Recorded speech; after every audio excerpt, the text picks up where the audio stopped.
Anastasia Tonello on the line. She's an immigration lawyer and a managing partner for Laura Devine Attorneys. So, Anastasia, first of all, break down this order a bit more for us. What are some of the restrictions here?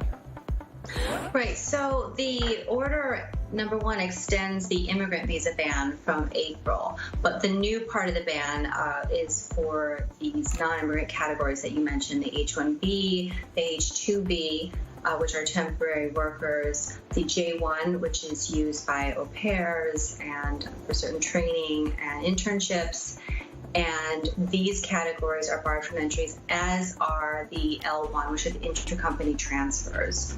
So the order prevents anyone who's outside of the U.S. As of the date of effect tomorrow from entering the U.S. or even applying for a visa if they don't already have one.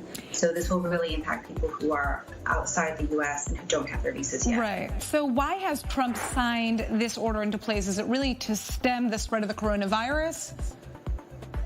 So this is really actually focused on the unemployment and in his protecting the U.S. worker and really kind of using immigrants and the jobs that immigrants fill as a way of using that as a threat to U.S. workers. So he's actually taking the economic situation and using it to his advantage for the immigration side of this ban.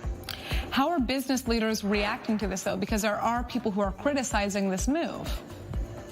Yeah, employers will be criticizing this, and I've seen a lot of the tech employers in particular. Companies pay a lot of money. They don't usually want to have to go through the whole process to sponsor someone for a visa. So really, they are only sponsoring people who they very much need, who they couldn't find in the U.S. And so to have gone through that entire process and now to not be able to have the person come to the U.S., regardless of the coronavirus, once the consulates reopen, the person still won't be able to come, right, even if he or she could get a flight. But I mean, isn't there a bigger issue of manpower that we're talking about when it comes to innovation? You know, having access to perhaps a pool of people who could fill in very important groups in tech, for example.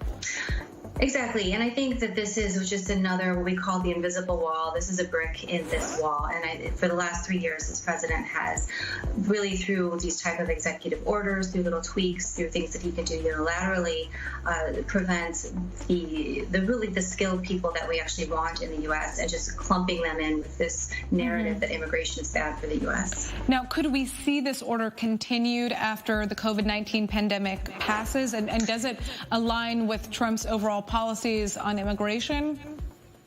Yes. So yes and yes. The order on its face is valid until December 31st. Okay. So we know that we'll have it at least until then. Of course, it could be revoked, it could be modified, it could be extended. We don't know what will happen there. But it is absolutely in line with everything that the president has done, from the Muslim ban to the expanded ban, including from countries with the coronavirus issue and with the spread of that disease, but also just in general the economics and playing to his base that immigration is a threat to the United States. All right. Well, thank you so much for kind of filling us in on this. There are a lot of questions surrounding this. I think the number is about 525,000 people that are going to be affected, right? That's what I've seen, and I believe that must take into account the projected number of people who won't, once the consulates reopen and flights start, that won't be able to come back. Okay. Thank you again for joining us.